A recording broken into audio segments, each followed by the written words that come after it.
किती आहे सांगली मिरज कुपवाड? साधारणपणे आपण मिरजमध्ये 16 उमेदवार आपण उभा केलेले आहेत. सांगली किती, कुपवाडला किती? कुपवाडला आपण नाही, 8 नाही ना, 4 उमेदवार उभे केलेत आम्ही 8 नंबर वार्ड मध्ये. नाही नाही, तिकडच आहे. तिथं 8 केलेले आहेत आणि 2 नंबर मध्ये 1 आहे, असे 9 उमेदवार आहेत. आपलं 5 सॉरी 5.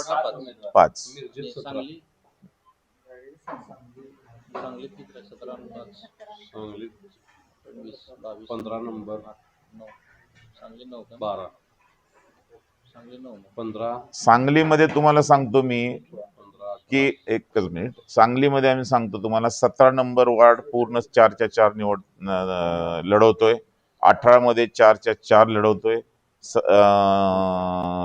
त्याच्यानंतर 15 मध्ये 4च्या 4 आम्ही लढवतोय. किती झाले? 4 त्रिक 12 इथंच झाले. हे 12 उमेदवार आम्ही लढवतोय. सांगली मिरज कुपवाड महापालिकेच्या आज अर्ज भरण्याचा शेवटचा दिवस होता आणि आज आम्ही राष्ट्रवादी काँग्रेस पार्टीकडून 33 उमेदवार तिन्ही शहरात म्हणून उभे केलेले आहेत. 2 दिवसामध्ये एकदा माघारीची मुदत संपली की त्यानंतर या 33च्या 33 जागा निवडून आणण्यासाठी काँग्रेस पार्टीचे सगळे, राष्ट्रवादी काँग्रेस पार्टीचे सगळे नेते, कार्यकर्ते, पदाधिकारी हे सगळेच झपाटून काम करतील. आणि त्याचबरोबर राज्यातले नेते आदरणीय अजितदादा, तटकरे साहेब, भुजबळ साहेब असे अनेक नेते या शहरामध्ये येतील आणि लोकांना आवाहन करतील. खरं म्हणजे या निवडणुकीमध्ये राष्ट्रवादी काँग्रेस पार्टी स्वतंत्र लढत आहे. त्याचं कारण असं आहे की कुणाच्याही बरोबर जाण्यापेक्षा स्वतंत्र लढत असताना आमचा विचार आहे की या शहराचा जरा चेहरा मोहरा बदलायचा आहे, आम्हाला जरा चांगलं काम करायचं आहे. आणि त्यामुळं आपण आपल्या पायावरती इथं उभा राहिलं पाहिजे आणि या शहराच्या विकासाच्या दृष्टिकोनातून एक अजेंडा आम्ही तयार करतोय. त्याचं कारण आहे, ज्या ज्यावेळेला अजितदादा या शहरामध्ये येतात त्यावेळेला ते अनेक सूचना करतात की तुम्ही हे करा, हे करा, शहर कसं पाहिजे, रस्ते कसे पाहिजेत, गटारी कशा पाहिजेत, बगीचा कशा पाहिजे, पुतळे कसे पाहिजेत. प्रत्येक वेळेला त्यांची नजर फिरत असल्याने ते म्हणत असतात की अरे या जरा बारामतीला बघा. तर तो दृष्टिकोन घेऊन आमची पार्टी खरं म्हणजे या निवडणुकीमध्ये उतरलेली आहे. दुसरा कुठलाही उद्देश नाही याच्यामध्ये. पक्षांची सत्ता येते जाते, शहर आहे तसं आहे तिथं राहतं, हे चित्र बदलायचं आहे आम्हाला.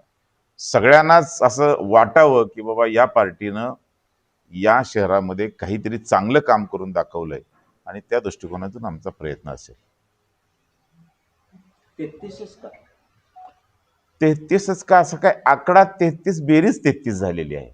33 असं काय हे नाही आहे. पण आम्ही ज्या वेळेला सक्षम उमेदवार निवडले त्यावेळेला त्याची बेरीज 33 झाली, एवढाच त्याचा हे आहे. असं काय जादुई आकडा असं काही नाही आहे त्याच्यामध्ये. तिथंच फक्त केलेलं आहे.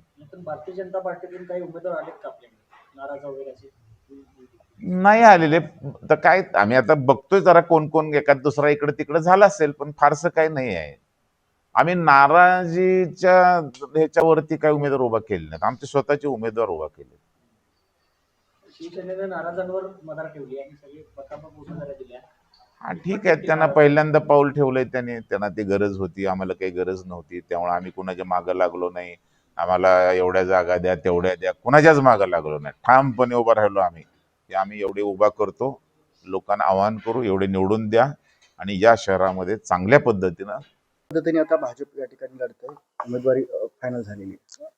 आम्ही जवळजवळ सर्वच ठिकाणी कमळ चिन्हावर त्या ठिकाणी उमेदवार उभे केले. अतिशय स्पर्धा होत्या, अनेक लोक इच्छुक होते. निवडणूक प्रक्रियेमध्ये उमेदवार निवडताना फार दमछाक झाली. ताकदीचे उमेदवार 570 अर्ज आमच्याकडे होते. 570 अर्ज म्हणून 78 लोकांचा संधी द्यायची. त्यामध्ये RPI गटाला एक आपण कमळ चिन्हावरच त्या ठिकाणी युतीमध्ये घेतलं. काही जागा बाबतीत जनसुराजमध्ये सुद्धा आमच्या चर्चा सुरू होत्या, परंतु उमेदवाराची संख्या मोठी, इच्छुकांची संख्या मोठी असल्यामुळं फार मोठ्या प्रमाणामध्ये आम्हाला निवड करताना नाराजीचा पण फार मोठा झटका या ठिकाणी बसला. परंतु आम्ही सर्वच ठिकाणी ताकदीचे उमेदवार या ठिकाणी दिले आणि नाराजांची सुद्धा या ठिकाणी 1-2 दिवसामध्ये चर्चा चालू आहेत. काही आजच्या आजच आम्ही भेटणार आहोत, काही लोकांची समजूत काढण्याचा प्रयत्न करतोय आपण. परंतु मला खात्री आहे की आपण या सर्व ताकदीच्या उमेदवारावर महापालिकेवर भारतीय जनता पार्टीचा झेंडा उभारू त्या ठिकाणी.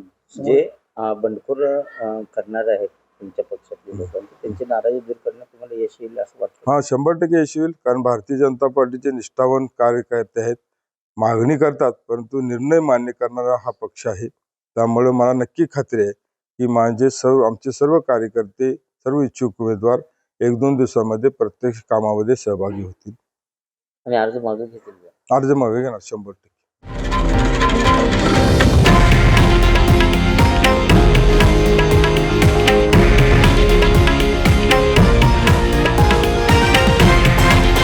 हे आहे देशातील नंबर 1 न्यूज नेटवर्क आणि आपण पाहत आहात TV9 मराठी, एकमेव.